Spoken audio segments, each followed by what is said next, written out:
I was raised, I was like super conservative. I was all, gung-ho United States. I was in the Navy, worked in the power industry. And when I was in car sales, I ended up being like the number one sales guy.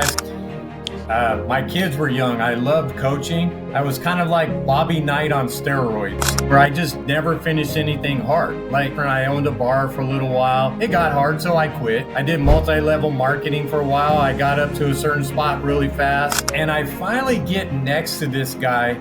I look back, and he has a kid in the back of his car.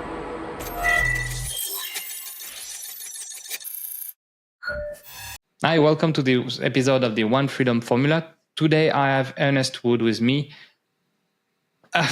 This man is amazing. He is a coach who helps high achievers to actually succeed in a more balanced life.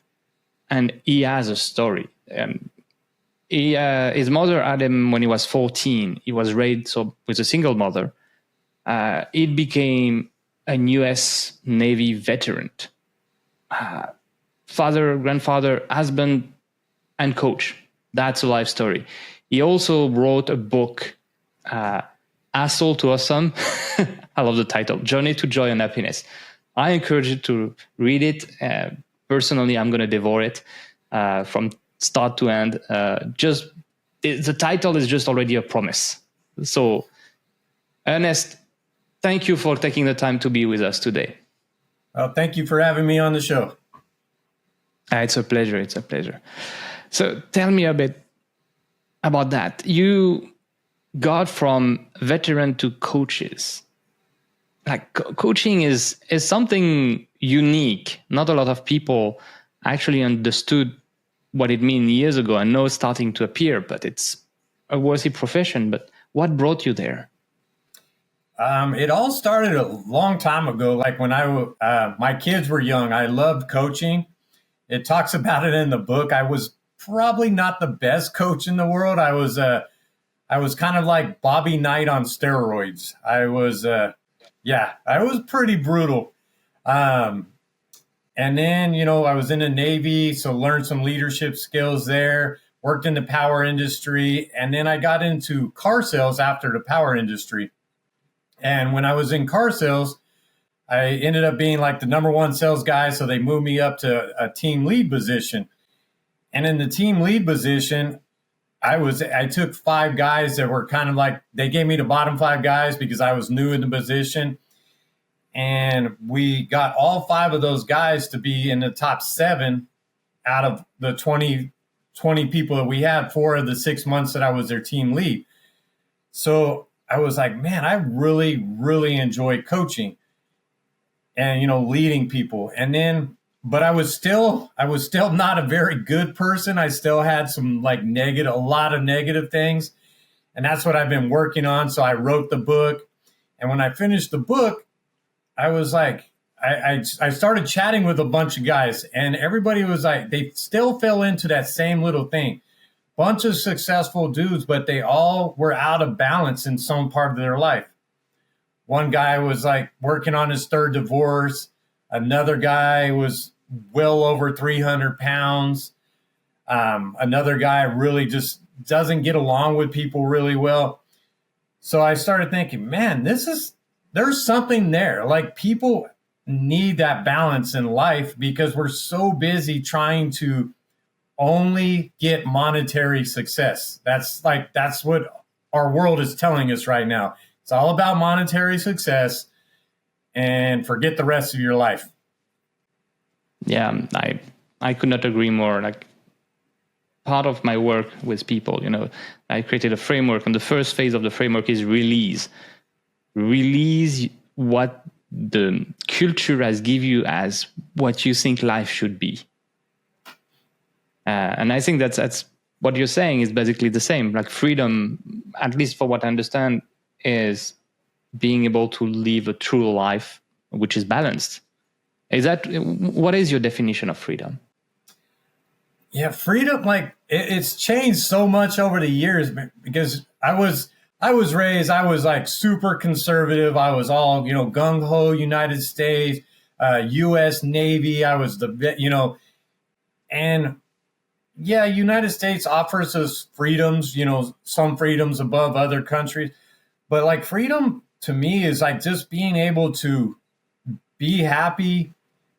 Obviously you have to have money in life. Just it makes everything a little bit easier.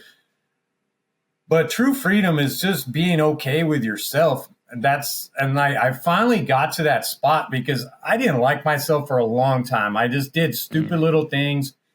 And once I finally learned to like myself and have gratitude for everything in my life, good or bad, like I try not to even say good or bad anymore because nothing's bad. It's just there, right? And if it's bad, I just use it as a learning experience. I'm grateful for like everything that comes into my life now. And it's been a huge change.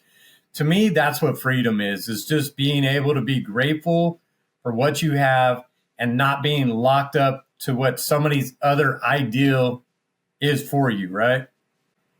Yeah, I like that. I really like that. I'm really a big fan of two things about freedom. The first is freedom is not static. What's your freedom one day is not the same as the other day. Let's say, for example, to give you an example of what I mean is you are a father and a grandfather. Freedom with kid and freedom without kid is not the same. I got a great story that goes along just with that. Go. Please go for it. So my wife and I have two sons of my own, and my wife has three children. And then her three children we have 8 grandkids from them. And just recently, the middle child had to move back into our house a little while with her 3 children. So exactly what you just said, man. That is so static. We were free to do whatever we want, whenever we wanted. Now we have 3 grandkids living here with us. So yes, I agree. But at the same time, I'm sure you're enjoying every minute of them. Most minutes, not every minute. Okay, fair enough. Fair enough. I'm a father. I know what you're speaking about. Fair enough. I agree with that statement. But I have to say, it's a different freedom, but it's still, if you're grateful for it, as you said, you're always grateful, then you have a freedom there. True. And so tell me, you started coaching, you started writing that book. The story of that book, because you said you decided to write that book. What made you decide to write that book? Why did you for whom is that book? Is it for you or is it for others? So first I started writing it just for me. It was just because I had a hard time finishing stuff that was hard. Like, and coming from my childhood, anytime that like things got hard, I figured out a way to skate it, get out of it, cheat, lie, blame somebody else. I did everything so I didn't have to do the hard stuff, right? And then when I got in the Navy, I finally did some of the hard stuff, but I was still like a complainer. I did my job, but I complained about it the entire time. There was a couple things that I did. I had bad road rage, like just super bad road rage. And one time I was driving down the road. I'm listening to Brian Tracy, and he's talking about don't give away your feelings to somebody else, right? And I see this guy coming on the freeway, and I just know he's gonna he's moving fast, so I know he's gonna try to get in front of me. So of course I squeeze forward a little bit, and he squeezed in front of me. So I did all the appropriate actions. I get up as tight as I could. I honk my horn. I throw him up the finger. All the good stuff. So he throws me the finger back up, brake checks me. We go crazy, man. We're cruising down the road. I mean, probably 90 miles an hour, cutting off everybody in the world. I'm cutting off people to prove the point that he shouldn't cut off people. And I finally get next to this guy. I look back, and he has a kid in the back of his car. And I was just like, what the hell am I doing? Like, And I've been there and I've done that kind of stupid thing, but that was the first time it actually was like, come on, man, like you got to be better than that. You can't be that weak of a person. And from then on, I went on a true like just self-help journey. I think I've read over 500 books. I bought, coaching. I did all kinds of stuff, but it still didn't click until one time when I was at work. This guy goes, "You are just like boom." And when he told me that I was like that guy, because nobody wanted to be like that guy, all he did was say the F word and complain. And he said, "I'm just like him." I was like, dude, I am changing. That is all I'm going to do. And that's when I started writing the book. And it took me 4.5 years to write the book. But by the end of it, I'm a whole lot less of an asshole.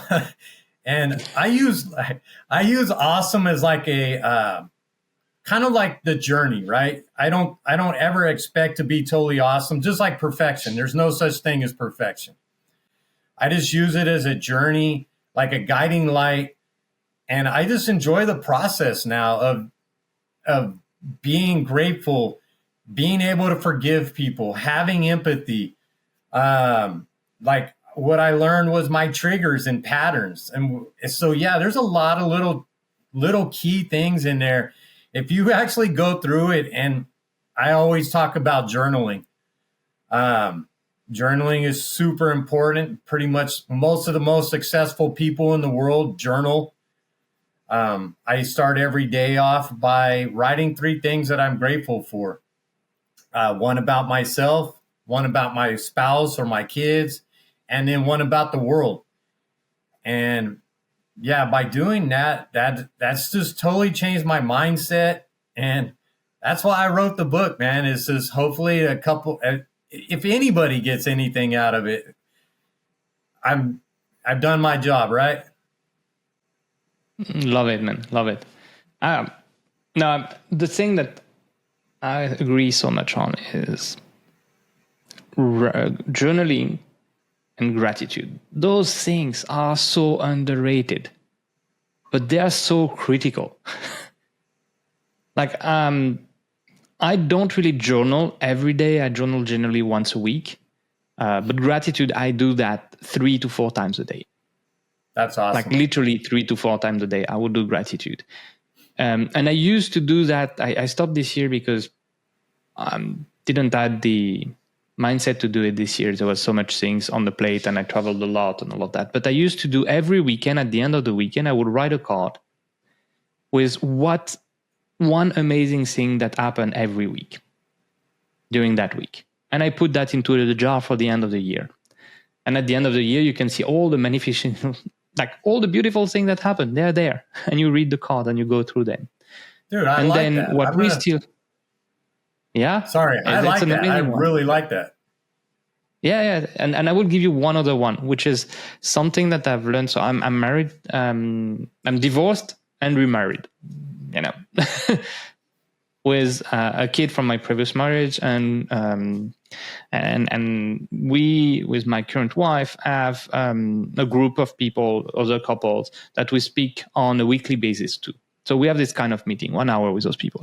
And one of the things that we do, that I encourage any couple to do, is during that time, we tell to our partner one thing that we're grateful of that they have done the week before.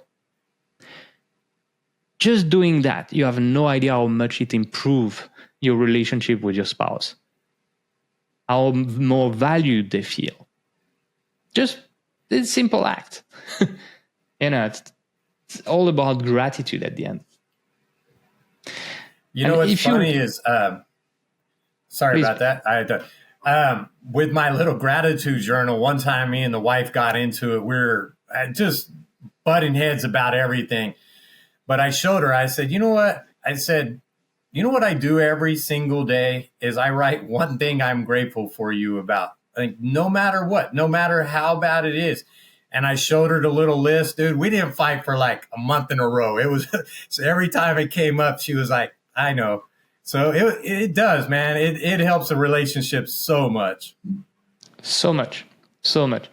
And I was going to say, if you ever want to taste your known road rage skill set, come drive in Taiwan. I can, like, US is bad. No. US is good. Here, they can pass you from the left, the right, they speed, it is crazy. Here is like, I'm not a road rage person, but I have to admit, sometimes I'm raging. I am raging hard. And I've driven in Paris, and Paris is bad, but not that. I've heard that place is pretty bad. Yeah. Paris people road rage a lot. Like, I have a friend, it's a little woman. Like, skinny, look nice. She works with kids. Oh my God. She swears like a trucker. Like, road rage skills, 10,000. I'm like, every time I'm in a car with her, that is funny. Are you another person? Are you the same woman? What is happening there? It's so crazy how, like, that switch. I have a buddy. Yeah. He's like the most calm dude in the world. Like, he's my guy, like, we go to and we bounce things off of, and he's like so mellow and calm. But you get him in the car, dude, like, we've been chased down the freeway. He's chased somebody else. We had a gun pulled on us one time. And I'm just like, dude, yeah, I'm like, let's, like, just stop, man. But yeah, I get it. It's crazy. Yeah, I mean, I don't know anything else that has the effect of driving onto people. Like, this change of personality is so drastic the moment they close the door of the car. But you see people, for example, being different at home and at work. But generally, they're still approximately the same. Like, there is some difference, yes, but not that much. But there is like it's the Hulk, it's the Hulk principle. Barry, Hulk. Which one you have? That is true, man. It's one of those weird things. I sometimes wonder, like, why people, but in some ways I think it's almost like the internet, right? Where you get a lot of people thinking they're quote unquote Johnny Badass because nobody can really do anything to them. And when you're in the car, most people aren't going to chase you down, right? And there's not a whole lot of repercussions. So you act like you're the crazy, and I think it's the little bit of that, maybe. I don't know. Yeah. That's a very interesting. That needs to be a study. Yeah. I think I've seen some studies on the impact of driving and how people behave, but I don't know if there is a deeper study on the psychological component of it. Because the thing is, if you're in a car, you feel protected by the car. And I would say, okay, if the protection is what's important, then the car is the only place where you would have that. But I've seen people on motorcycle do even worse. Oh, yeah. And they're not protected. Like, if you ever come to Taiwan, you can watch the people on scooters. So there is a traffic light, for example, in Taipei, where there is 300 scooters waiting nearly every time there is a traffic light during a certain time of the day. So it's crazy. It's like a wave of scooters. And there is several types of drivers that you can imagine. You have the calm one. You have I would say, I don't care who you are, what you are. I'm just driving and I do what I want, and whatever you do doesn't matter to me. And then you have the road rage one. Like, I want to go fast. And it's not a car. It's super dangerous. There is a lot of scooter accident in Taiwan regularly. I've seen so many of them since I'm here. But the thing is, the one that has the most accident is generally the one that is in the middle. The one that is like, I don't care what you're doing. I do whatever I want. Not the one at on speed, because those one generally are like, they still try to avoid other people. The other one is like, and boom, happen all the time. So that, yeah, that's a pretty, that's kind of, when you think about it, that's how life is sometimes, right? When you're just a daredevil, or you're willing just to go out and get it, sometimes you miss, you don't get in those accidents. But and then if you're not doing anything, then of course you're not going to get hurt. But that guy that's kind of out there, super slow, he's getting exposed and getting hit by everything, right? So yeah, that's kind of that's a strange, that's I've never even heard that, but that's very interesting. Yeah, it's the thing that I've learned, and you were speaking about it, and I think you can expand on that on your personal story, is there is patterns to life, and whatever it is, being driving, being business, being life in general, there is patterns. And what I've extracted is, if you don't do anything, well, anyway, nothing will happen to you, being good or bad. You will just stay where you are. If you do things half measured, like really not really investing in it, well, you're going to be hit right and left, because, you're just in the middle of everything.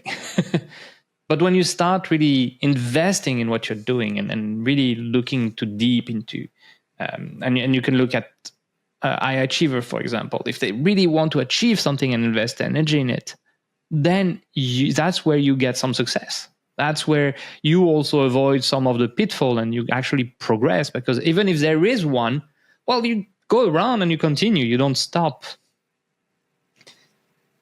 I mean, I don't know. How do you feel looking at your own life and your experience?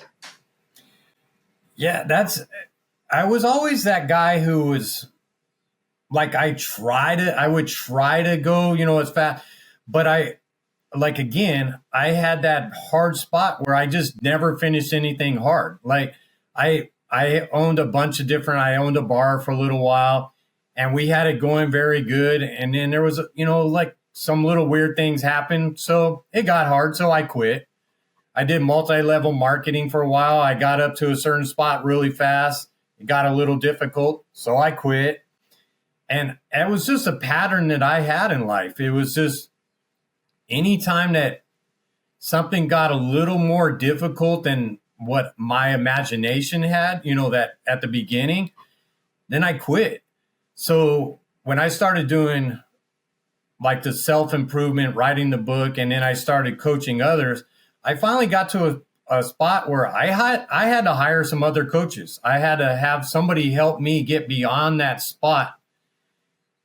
And I think that's what is actually a huge key for people to be really successful, right?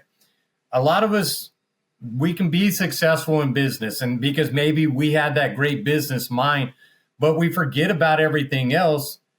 And now all of a sudden, our physical health is jacked up, our mental health, our relationships, or you might be super good with the physical side, and then your business side isn't very good. That's kind of where I'm at. Like, I'm not the best business person. I've never been exposed to that, beyond a certain point.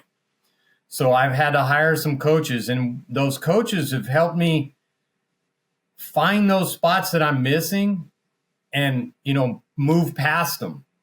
Oh, that's really interesting. One of the lessons that I take from a lot of people that I've worked with, speak with, had on the podcast, even coaches have coaches. Let's be honest. Even coaches as coaches. Because there is always more to learn. And there is always different experiences that you don't have because you are in a certain mindset, in a certain streak. And then a lot of people, they don't really understand the value of coaching yet. They're more like, you're not giving me advice. You're not doing things for me. What are you clearly doing? Sorry. But the truth is, I think coaching is, in a certain way, one of the best help you can have at any point in time, because it's someone else that is not you that look at your situation and help you to expand your vision of it. So yeah, coaching is like expanding your vision, expanding because someone is bringing another side of it. What do you think about that? But because coaching is what we do, but as I said, not a lot of people really understand it. Yeah, like I said, I had the hardest time.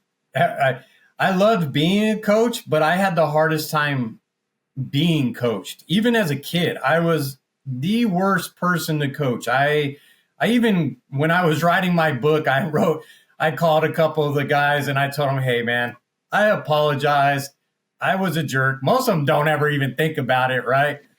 But even I think a lot of us as adults, we just don't find the necessity in it or see the value in it because we get so caught up in doing our own daily crap and that's what I did, man. That's where I became that person to write that book. It was just because everything that I was doing was it got me to where I'm at. I'm not dead.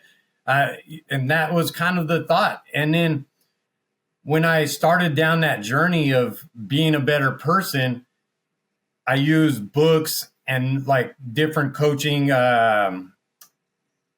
like classes and seminars and stuff.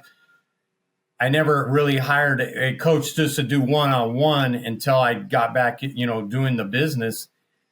But yeah, man, having a coach is just one of those things. Like you said, Michael Jordan had coaches. Tiger Wood has coaches. Every actor pretty much in the world has coaches. Every one of the billionaires has coaches. Every president has a coach. Yeah. I was just going to say the one president that I know, he has a coach, but I didn't know how good we should mention his name or not. But I don't think it's a problem to mention name on this. But, no, I'm just kidding. Yeah, no, but if you look at it, I did a video some time ago about that. But Serena Williams, she said the factor of success for her was self-awareness and mindfulness.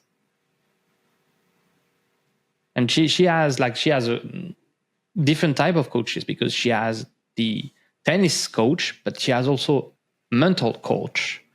Because she said, like, when you are in the court and you're in a game where the stakes are really, really high, the tension, the stress, the expectation, all of that could actually ruin you.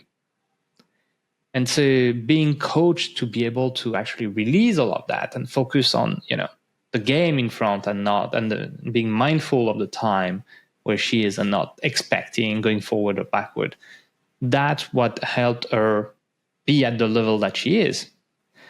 So, all those people, they're successful through that. And I think what you said is true. A lot of people, especially when you're struggling, don't see the value of a coach. When you're successful, you already have seen the value of it. So you're already there and you want to continue doing it. But when you're struggling, a lot of people, and you look at your road, when you were writing the book and everything, you take the classes, the courses, you take everything, but you didn't do one-on-one until you get into the business. What do you think would have happened if you had coach before? It probably wouldn't have took me 4.5 years to write the book, right?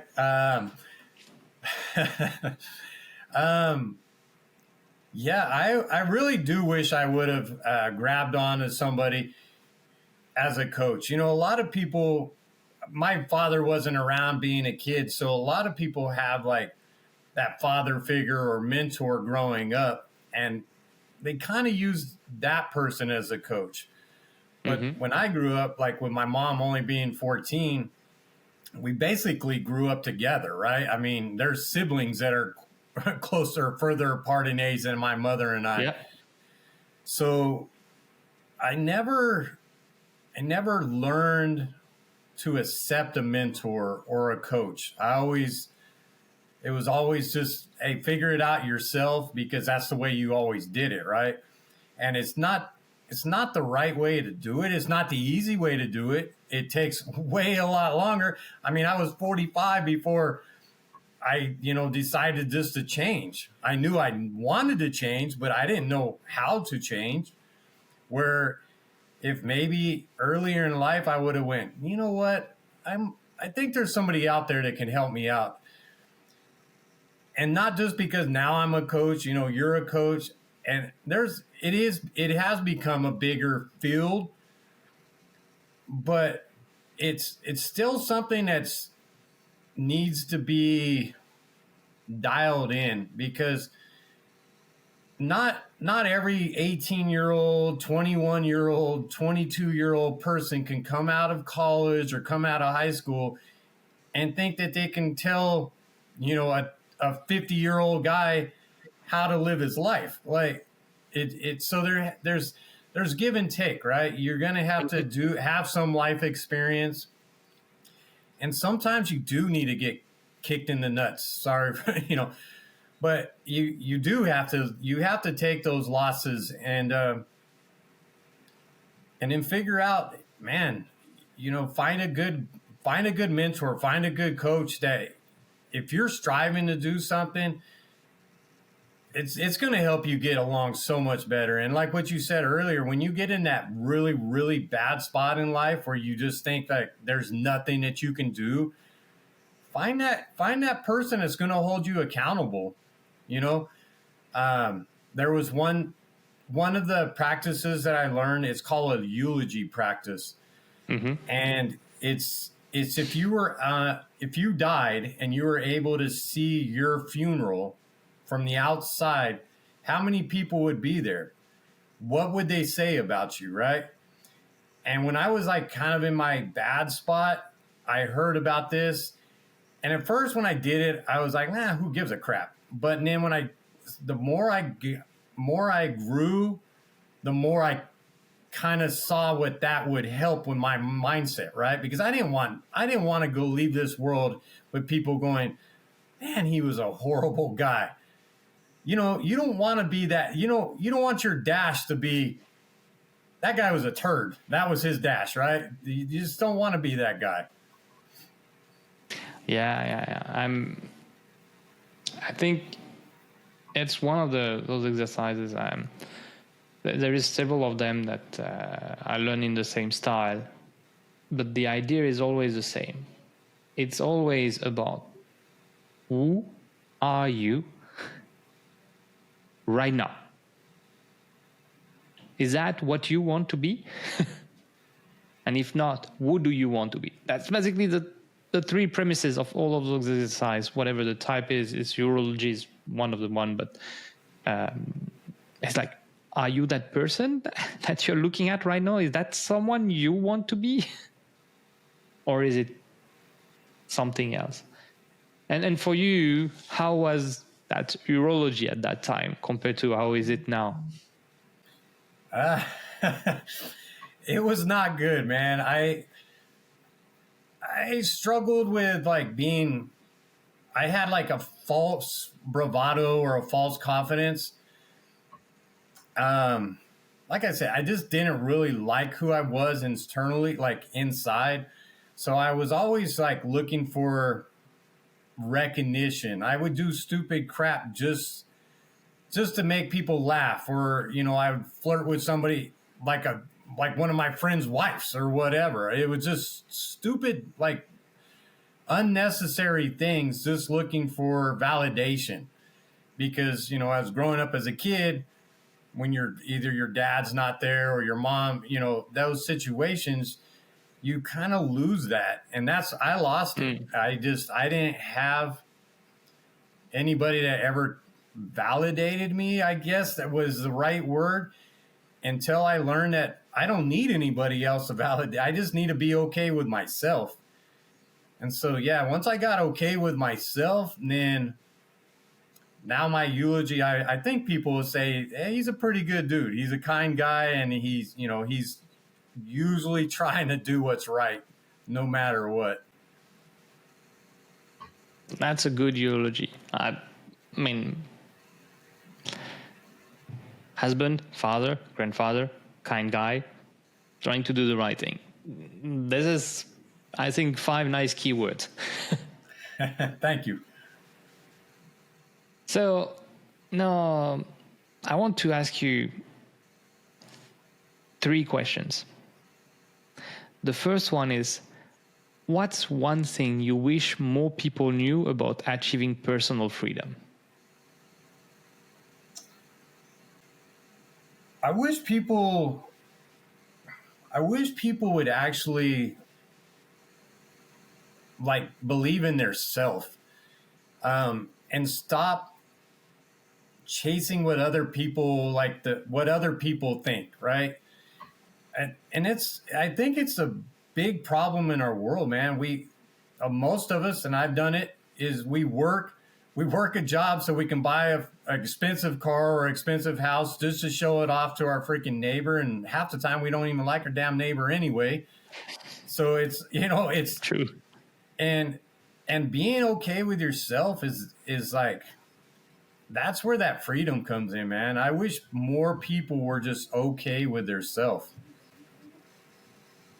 Yeah, but I think it's one of the hardest things to do is actually to be okay with yourself. Especially with the fear of missing out that is published through social media, through movies, on and I always cite this example, but when you see people on the beach with a laptop saying, I work from the beach, a lot of people are the fear of missing out on that. Let me debunk that today. If you're ever on the beach with a laptop, you will not be happy about it. First, there is sand everywhere. Your laptop not going to like it. Second, what the hell are you doing on your laptop? You're on a beach. You want to go swim, read a book, enjoy your time, not work. That is funny, man. That's a great point. That is such a good point. Come on, that's not sexy. Think about it. No, not at all, man. That's awesome. I'm glad you said that, dude. That is funny.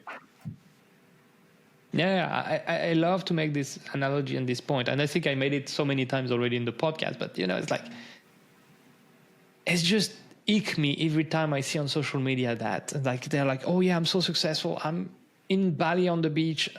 And I'm telling you, my wife being Indonesian, we generally go to Bali, which is close to Taiwan, once a year for some time. If I'm on the beach, I don't want my laptop. I do not want my laptop. I just want to enjoy the beach. It's like, you're there. You're in front of the wave. It's nice. It's relaxing. Why? Why spoil it? Too true, man. We're San Diego area, so like Hawaii is pretty close for us. So we go over there a lot, and yeah, I don't even know why anybody would take a laugh. I love that you said that. It is one of those ones that's always boggled my mind too, man. Yeah, but that's a part of our cultural issues nowadays.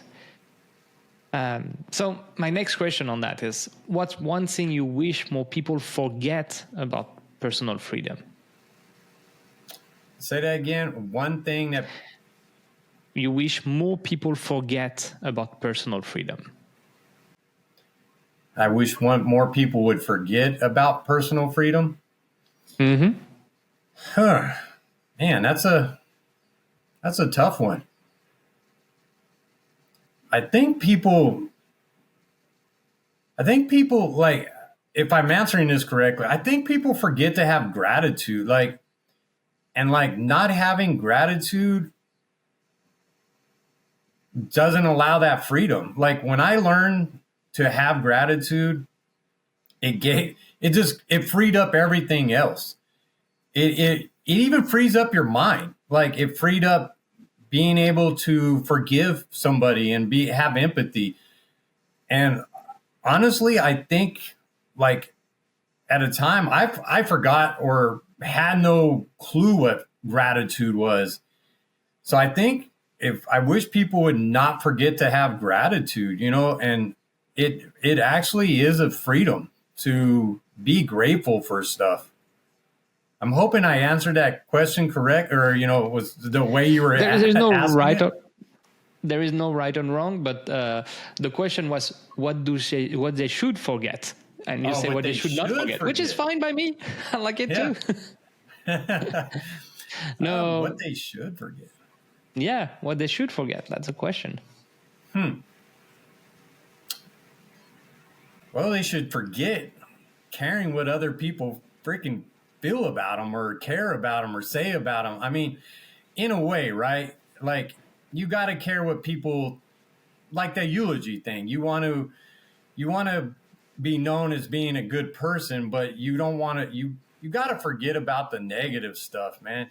You got to forget about somebody comparing you and forget about comparing yourself to others because you're the only one living your life. So yeah, if that's one thing to forget about is forget about comparing yourself to others. Forget about that, man. Yeah, I think it's a big problem. That's a big problem nowadays. And it's a difficult problem because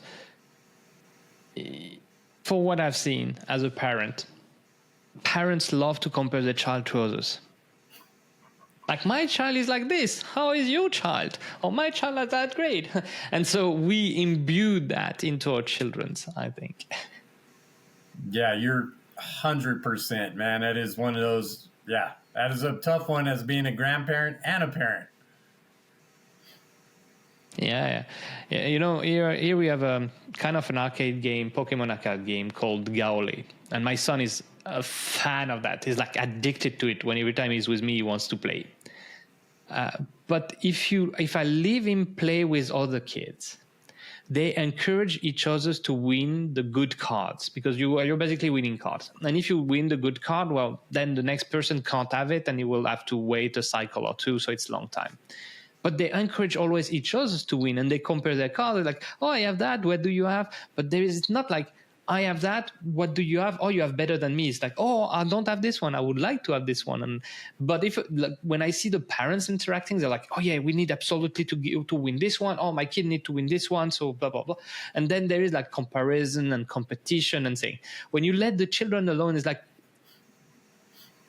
it's just beautiful to see them interact and collaborate and learn another card that he has because the other one doesn't have, or learn. Naturally, children collaborate.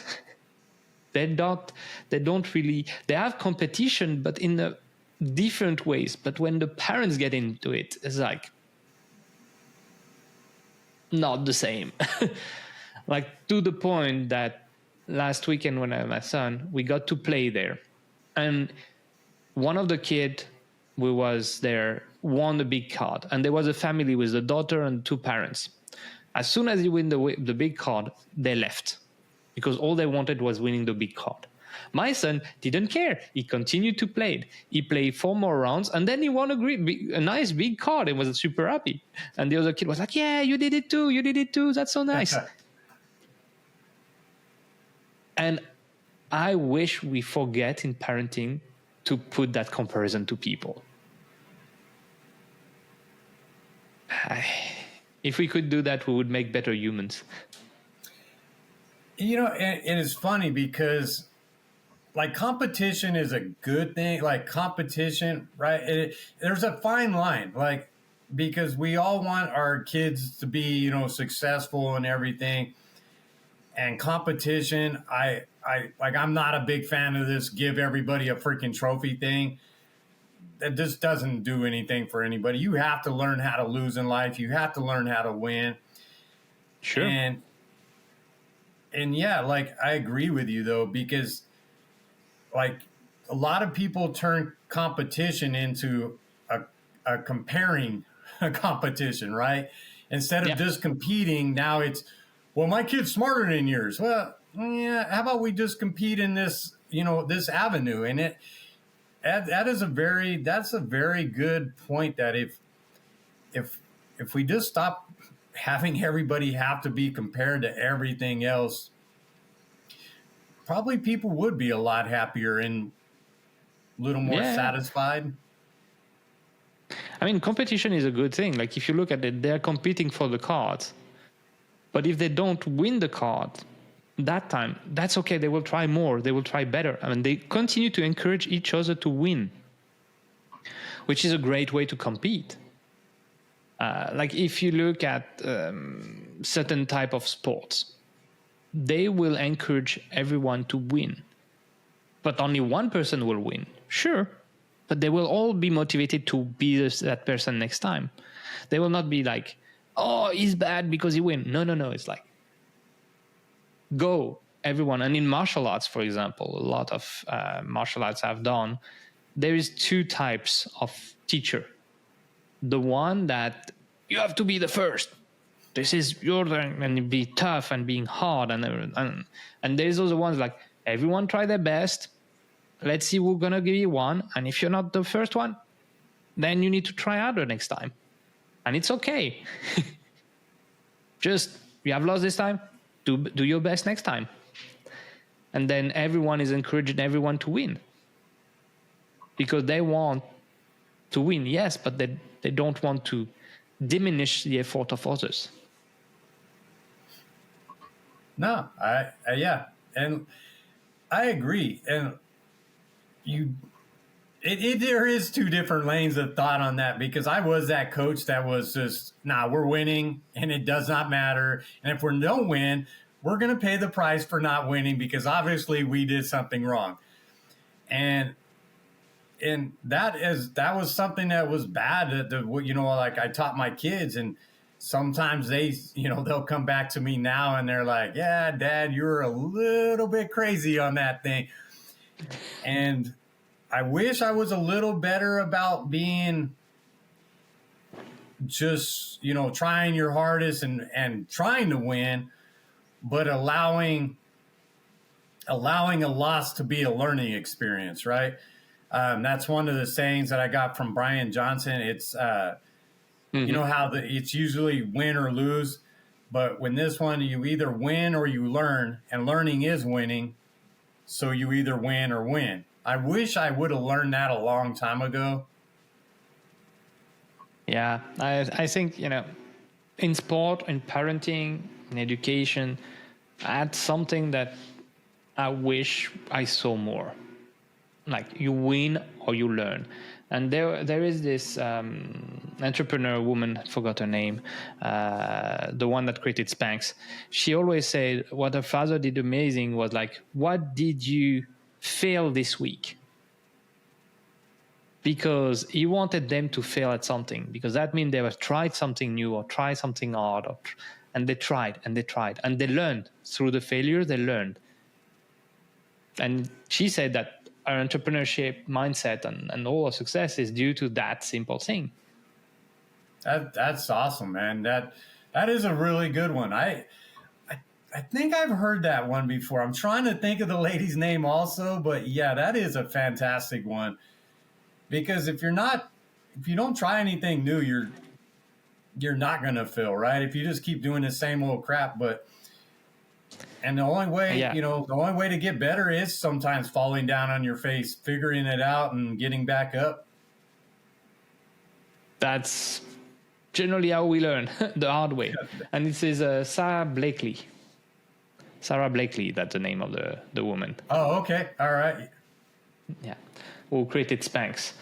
But yeah, I mean, in all of that, if we summarize our podcast today, what would be your freedom advice that someone can take today and start applying today that they can grow their freedom?